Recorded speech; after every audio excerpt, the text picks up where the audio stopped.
we lived in Austin, and I used to do stand-up at this, the regular comedy club was called Capital City Comedy Club, and it was just all open mic. It wasn't like I was a professional or anything. But that was where I was familiar, and it's a traditional club.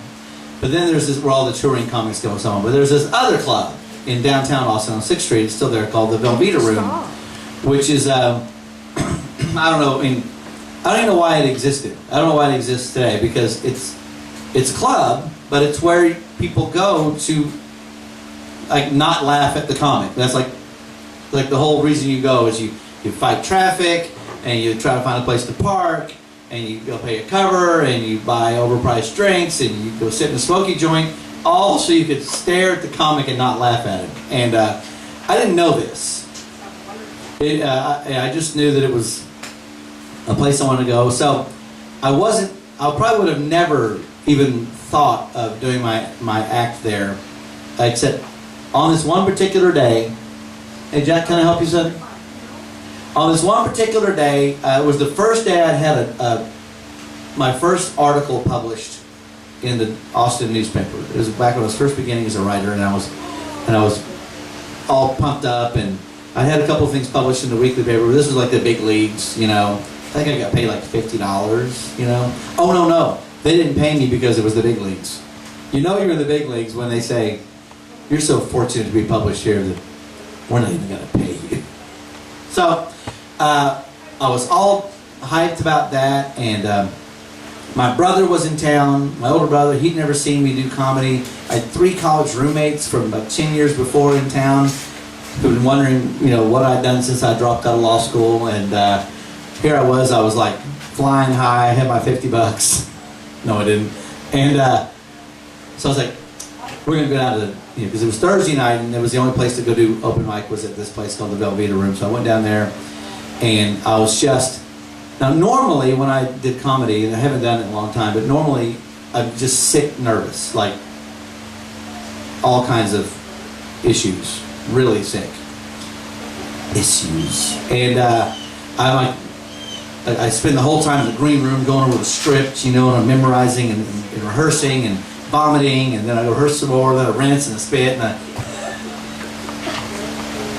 and on this occasion, and I never drink. It was like, so on this occasion I was feeling so loose, I got a couple of beers in me, you know, sitting there with my boys before my set. We're having a good time. We're talking, and you know, I just call my name. I just float up there loose as a goose. I'm gonna kill. And I get up there, and I don't know which happened first, but 2 things happened really, really close together. The first thing, I think it was the first thing, was I got about 2 words into my set, and I couldn't remember shit.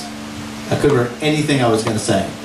So I immediately started like scrolling through my head trying to figure out what I was going to say, and then that starts the whole out-of-body experience where you start watching yourself from above, and your face gets hot and sweat like everywhere. Like you suddenly get this instant glisten. Like every part of your body now has the same exact amount of sweat. Your fingertips, your stomach. You just go poof, like a chia pet, but with sweat. And so that happens, and then again, the other thing might happen first, but I'm a little hazy.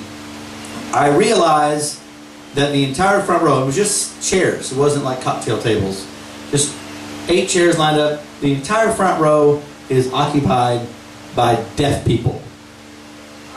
There's You think maybe they just didn't think you were funny?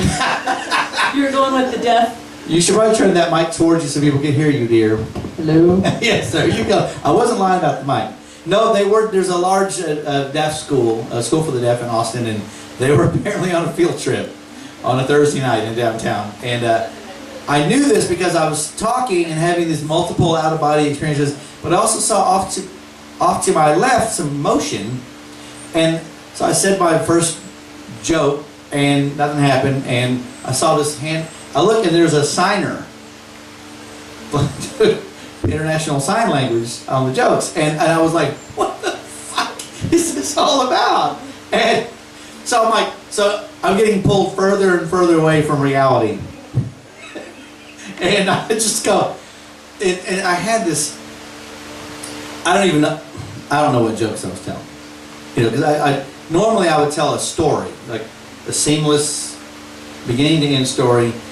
I remember at some point I stopped a little part of it, like in the middle of a sentence, just went, and so the guy was, and I started a whole new joke, like in the middle of it. But I'm watching these people, and it was like watching, it was like every joke died twice. You know, I mean, I guess theoretically there was a chance they could read my lips with the microphone covering my mouth, but whatever, I don't know, whatever it was, they weren't reacting. So I would do a little thing, and I get to the part where someone's supposed to laugh, and they would all like, and then all 8 heads would go, and look off in the weeds. And the guy would be like, don't blame me, I'm just the messenger. He would sign the joke, and then I'll look and not laugh a second time, come back like, dude, we gave you 2 shots at this joke. And I'm just spiraling. And I started making stuff up. I mean, I don't think I quite got to speaking in tongues, but I did get to full-on gibberish. And you know, it's the only time that I ever got the light. They don't give you a hook. Well, today, on this occasion, they did. I got the light and the hook. Normally, the bar manager or the bartender, whoever's running the show, has a flashlight, and they just shine it in your eyes, and that's like, your time's up. No, they'll give it to you when your time is supposed to be up, like a 1-minute warning, or they'll give it to you just as soon as you have sucked enough. So I think I was up there 2 minutes. I mean, I'm full on Albert Brooks broadcast news flop sweat, just soaking my shirt, and I get the light, and you would think that I would have leapt at that like the last lifeboat off the Titanic. Like, thank God I can now leave. Could not stop. I kept blah blah blah blah. Kept just saying this nonsense. Like, no, I've got to do now. I'm doing an impression. Like, I'm like Rich Little now. I'm doing hand puppets on the wall. A Muppet? Yes, I did a Muppet. Wakka-wakka! I was doing what, and the club, the guy who was running the show, he ended up being some guy on television. He actually had a career. He literally came up on stage like I was a mental patient, like grabbed the elbow and the shoulder, and just sort of backed me off to say, I think I was told, you know, wakka-wakka, you know, so trying to make some idiot joke. And I go, I'm so hot, and there's like buzzing in my head, you know, and it wasn't from the 3 Coors Lights I had. I was just like, and I go back to the table. We were all sitting at this long table. It was me and then my brother and my 3 friends, and I sat down, just, I mean, so pouring sweat off my face, and they were all just, you know, like no eye contact. And so the next comic does his thing, and there was this pause between that comic and the next comic, and one of my friends, a guy I was actually a roommate with, Ray Hunt, shout out Ray. He goes, Lee, does it always go like that? I was like, oh God, no! No, never, ever, ever. Never happened to me. And immediately they were like, oh, because they can handle the fact that I bombed. They couldn't handle the fact that I didn't think I bombed. They thought maybe, oh my God, he thinks that's good. They had to call the cops on him. So I immediately, you know, pressure was off, felt better. You know, we have a night of drinking and having fun, and I made the mistake of thinking that the night was actually over when it was still very much a real thing. You know, they always say, like, you know, you can't tell a joke after a certain disaster because not enough time has passed. They'll say it's too soon. Well, the too soon was me pretending that I hadn't done that. And what happened, and it wasn't pretending, I was just cocky and drunk and stupid, and the host was back on stage doing his shtick, and he was inviting people to say stuff, and I foolishly volunteered to say something.